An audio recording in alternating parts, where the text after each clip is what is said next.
Hello friends, तो आज हम डिस्कस करेंगे बायोलॉजी के कुछ इंपॉर्टेंट क्वेश्चन जो मिक्स रहेंगे सभी चैप्टर से। पहला क्वेश्चन है कि rabies virus is flavivirus या is transmitted by aerosol secretion.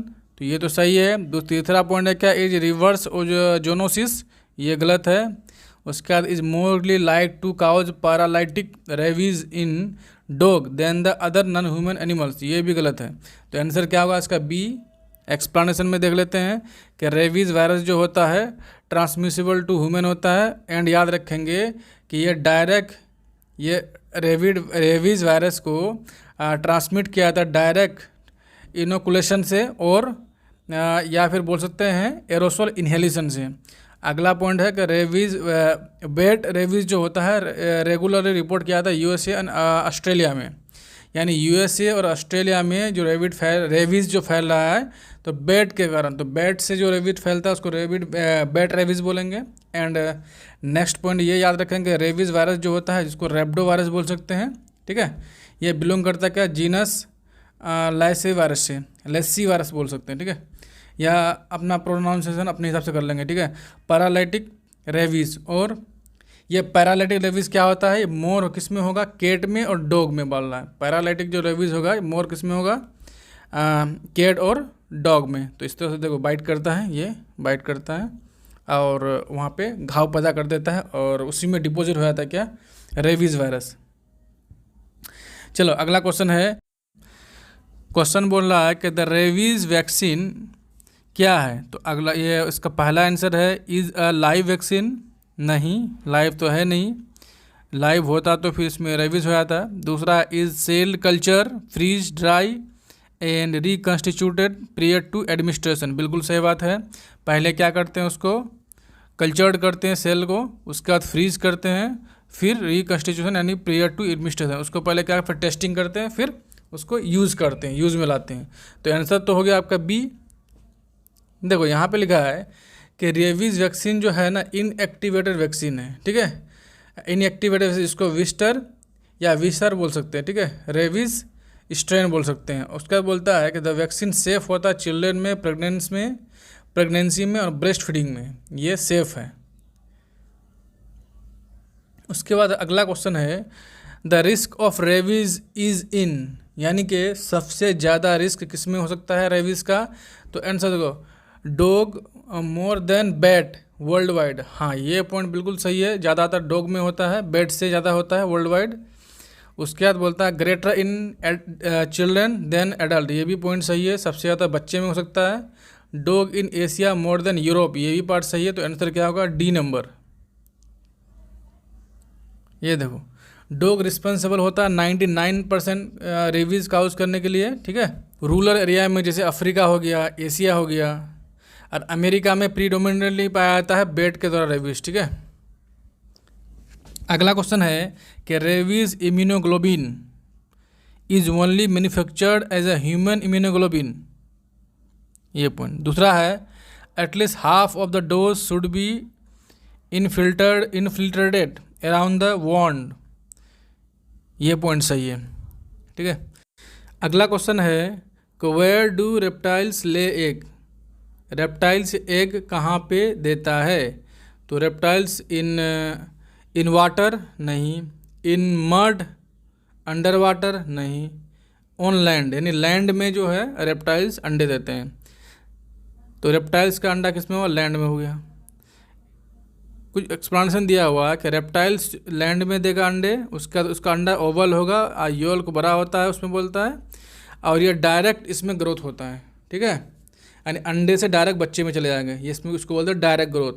और जो अंडे देते हैं उस एनिमल को बोलते हैं ओवीपेरस बोलते हैं, और जो बच्चे देते हैं उसको वीवीपेरस बोलते हैं। और जो दोनों दे सकते हैं, जिसमें दोनों गुण हो सकता है, उसको ओवीवीपेरस बोलेंगे। चलो अगला क्वेश्चन है कि पीकॉक का साइंटिफिक नेम क्या है। तो पीकॉक का साइंटिफिक नेम होता है पेवो क्रिस्टेटस, ए नंबर यहाँ पे लिखा हुआ पेवो क्रिस्टेटस, ठीक है। यानी कोलंबिया लिविया क्या है साइंटिफिक नेम में किसका, रॉक डोव का, उसके बाद रॉक पिजन का एंड कॉमन पिजन का, ये साइंटिफिक नेम है। अगला क्वेश्चन है कि 12 pair of cranial nerve present in which of the following animals है, यानी विच ऑफ द फॉलोइंग, तो इसमें आंसर होगा रेप्टाइल्स, बर्ड्स, मैमल्स, सभी में होता है 12 पेयर ऑफ क्रैनियल नर्व। ये देखो 12 पेयर ऑफ क्रैनियल नर्व किस में होगा, तो रेप्टाइल्स में, बर्ड्स में एंड मैमल्स में होता है। उसका बोलता है 12 पेयर ऑफ क्रैनियल नर्व हो जा डिपार्ट फ्रॉम ब्रेन, ब्रेन से निकल के ब्रेन स्टेम में जाता है। उसके बाद जो है वो हेल्प करता है क्या, वेरियस यानी मोटर कंट्रोल को और सेंसरी कंट्रोल को वो हेल्प करता है क्रैनियल नर्व। अगला क्वेश्चन है कि वेयर इज़ द पेट्यूल फाउंड, यानी पेट्यूल कहाँ पे होगा, ये वाला बोलता है, ये वाला पेट्यूल इसको बोलते हैं, ठीक है। डंडल जो होता है ना लीफ का, उसको पेट्यूल बोलेंगे। तो पेट्यूल किस में होगा, लीफ में होगा। देखो अगला क्वेश्चन है कि which of the following provide structural support to the plant, यानी प्लांट को स्ट्रक्चरल सपोर्ट कौन देता है, ये लिग्निन देता है, कंपेनियन सेल देता है, स्क्लेरेनकाइमा देता है, शिफ्ट ट्यूब देगा। सभी आंसर मारेंगे स्क्लेरेनकाइमा, हमको पता है, ठीक है। लेकिन होगा क्या, लिग्निन होगा। लिग्निन क्यों होगा देखते हैं। देखो ये बोल रहा है कि जाइलम फाइबर एंड ट्रैकिड जो है बना होता है किसका, लिग्निन का, उसमें कंपोजिशन किसका होता है, लिग्निन का होता है, और ये प्रोवाइड करता है स्ट्रक्चरल सपोर्ट, इसीलिए आंसर क्या होगा, लिग्निन होगा, ठीक है। यानी जाइलम का मेन काम है स्ट्रक्चरल सपोर्ट करना, तो जाइलम का ही पार्ट्स है वो क्या, xylem fibre and tracheid, xylem vessels and xylem parenchyma होता है। स्क्लेरेनकाइमा एक टाइप का टिश्यू है, ठीक है। अभी कन्फ्यूजन में मत डालना और इसमें कमेंट में आंसर मत लिखना कि स्क्लेरेनकाइमा आंसर होगा, ये होगा लिग्निन। अगला क्वेश्चन है केमोटेक्सिक इज फिनोमेना ऑफ, यानी केमो जहाँ पे आएगा केमिकल की बात कर रहा है, जहाँ पे केमिकल का ये हो रहा है, खेल हो रहा है, उसको कीमो बोलेंगे, ठीक है। तो बोला स्विमिंग अवे ऑफ बैक्टीरिया, ये भी बात सही है, स्विमिंग टुवार्ड्स बैक्टीरिया ये भी सही है, लेकिन बोल रहा है स्विमिंग अवे और towards the bacteria in presence of chemical compound. Chemical compound ये वाला जो पॉइंट लिख दिया, इसीलिए आंसर सी हो जाएगा। देखो chemotactic is a phenomena of swimming away और towards of bacteria in presence of chemical compound, यही चीज़ लिखा है, आंसर यही है।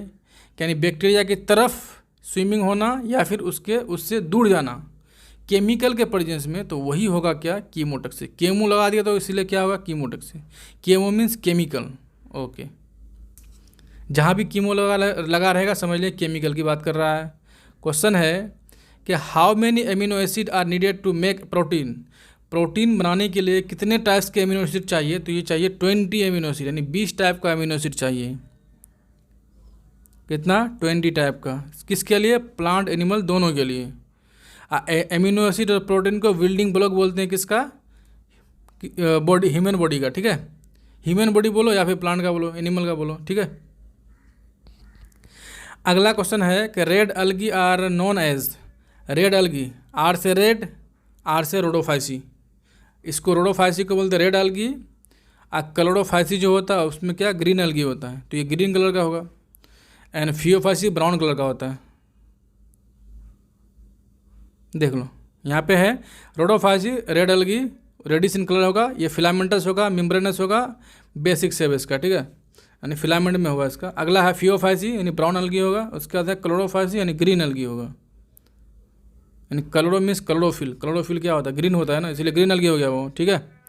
अगला क्वेश्चन है कि who propose the model of protein synthesis, protein synthesis का मॉडल किसने दिया था, जिसको बोलते थे क्या, ट्रांसलेशन। क्या होता है, सबसे पहले तो डीएनए से आरएनए बनता है, उसको बोलते हैं रेप्लिकेशन। और डीएनए से आरएनए बनता है, डीएनए से आरएनए बनता है, उसको बोलते हैं क्या, ट्रांसक्रिप्शन।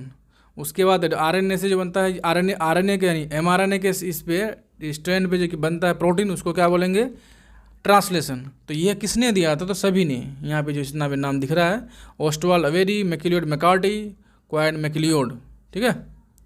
तो आंसर होगा क्या, D.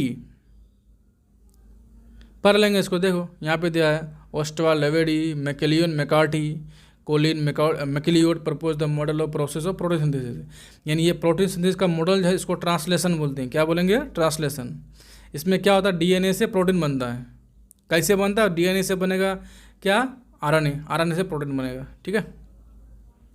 Cell growth, synthesis of DNA, synapsis and synthesis of protein, ये सारा काम ये लोगों ने किया था।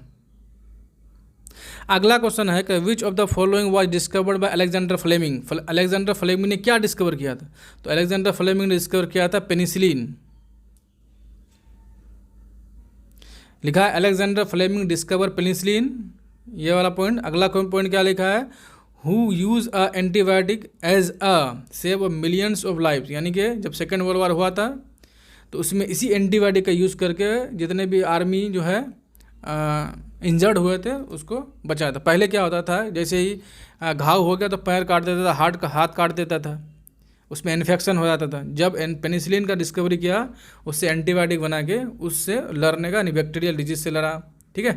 तो उससे क्या होता था कि हाथ काटना नहीं पड़ता था, पैर काटना नहीं पड़ता था। अगला क्वेश्चन है कि late Hargobind Khorana had receive Nobel prize in physiology in 1968 for work on which among the following. तो हरगोबिंद खुराना किस पे वर्क किया था? Mechanism of action of hormone, chemical structure of antibodies, interpretation of genetic code. हाँ, यही जेनेटिक कोड पे ही हरगोबिंद खुराना ने काम किया था। तो आंसर क्या होगा? C number. देख लीजिए कि late Hargobind Khorana had receive Nobel prize, कब मिला था उसको, किस लिए मिला था? उन्होंने 1968 में वर्क किया था इंटरप्रिटेशन ऑफ जेनेटिक कोड, यानी जेनेटिक कोड को यह किया था, जिसे बोलता है ना एडेनिन, ग्वानिन, साइटोसिन, थाइमिन, ठीक है। तो ये था जेनेटिक कोड। क्वेश्चन है विच among the below is not a food plant. इनमें से कौन है जो फूड प्लांट नहीं है? तो ये है एट्रोपा बेलाडोना। देख लीजिए, ये बोला एट्रोपा बेलाडोना है, कॉमनली उसको क्या बोलते हैं? बेलाडोना बोलेंगे, और इसको डेडली नाइट शेड बोलेंगे। ये पॉइजनस होता है। कैसा होता है? पॉइजनस होता है। और पेरेनियल होगा, हर्बिसियस प्लांट है। प्लांट होता है ना हर्ब, सर्ब्स, ठीक है, और ट्री में कन्वर्ट होता है। ये क्या है? हर्बिसियस है। नाइट शेडेड फैमिली में आता है, सोलानेसी फैमिली में आएगा। नाइट शेडेड जो प्लांट है वो सोलानेसी में आएगा, ठीक है। इसीलिए वो पॉइजनस है, तभी तो फूड प्लांट नहीं है। अगला क्वेश्चन है कि विच अमंग द फॉलोइंग काउजेस डम फीवर, यानी कालाजार जिसको बोलते हैं। तो ये होता है प्रोटोजोआ, जो लिस्मानिया डोनोवानी से होता है, ठीक है। और ये फीमेल सैंड फ्लाई के द्वारा फैलता है। कालाजार को बोलते हैं दमदम फीवर भी बोल सकते हैं, यहाँ अलग लिखना था, दमदम फीवर है। उसके बाद ये किससे होता है? लिस्मानिया डोनोवानी से होता है। लिस्मानिया डोनोवानी क्या? एक प्रोटोजोआ है, और सैंड फ्लाई से फैलता है, फीमेल सैंड फ्लाई, इसका वेक्टर बोलेंगे उसको। अगला क्वेश्चन बोल रहा है कि how many vertebra does a human being have, यानी ह्यूमन बीइंग में वर्टिब्रा कितने होते हैं? वर्टिब्रा किसको बोलेंगे? जो पीछे वाला बैकबोन होता है उसमें एक बोन जुड़ा हुआ है। ये बोन है, 2 बोन है, 3 बोन है, 4 बोन है, 5 बोन है, एक को बोलेंगे वर्टिब्रा। अब पूरा को मिला के वर्टिब्रा कॉलम बोलेंगे। तो सबसे ऊपर 7 बोन होता है जिसको बोलते हैं सर्वाइकल वर्टिब्रा। उसके बाद 12 होता है जिसको थोरैसिक वर्टिब्रा बोलते हैं। उसका लंबर वर्टिब्रा होता है, उसको 5 होता है नंबर में, और सेक्रम 5 होता है जो बाद में फ्यूज हो जाता है, और कोक्सी 4 होता है जो फ्यूज रहता है, ठीक है। तो टोटल नंबर ऑफ वर्टिब्रा कितना हो गया? 33। यानी पीछे में जो बैक बोन होता है ना उसमें 33 बोन होता है, उस बोन का नाम है वर्टिब्रा। ये चीज़ लिखा है। वर्टिब्रा कॉलम जो है उसमें 33 वर्टिब्रा होता है, यानी पूरा को बोलेंगे वर्टिब्रा कॉलम। उसमें जो एक एक बोन रहेगा तो 33 बोन रहेगा, और 24 क्या रहेगा? Pre sacral vertebra. यहाँ से जो सेक्रम से ऊपर जो है प्री सेक्रल वर्टिब्रा, तो वो कितना होगा? 24 होगा, जिसमें 7 क्या होगा? सर्वाइकल होगा, और 12 जो होगा 12 क्या होगा? थोरैसिक होगा, और 5 लंबर होगा, ठीक है। ये दिखाएं। और सेक्रम में 5 फ्यूज रहेगा वर्टिब्रा, और 3 रहेगा किसमें? 4 रहेगा किसमें? कोक्सी में। चलो नेक्स्ट क्वेश्चन है कि ripening of fruit is because of which among the following plant hormone. तो ये होता है इथिलीन के कारण, ये इथिलीन गैस के कारण। यानी फ्रूट जो पकता है ना वो इथिलीन गैस के कारण। कच्चे फ्रूट जो होता है उसको पकाया जाता है तो उसमें इथिलीन डाला जाता है, ठीक है। बात समझ गए? इथिलीन क्या करता है?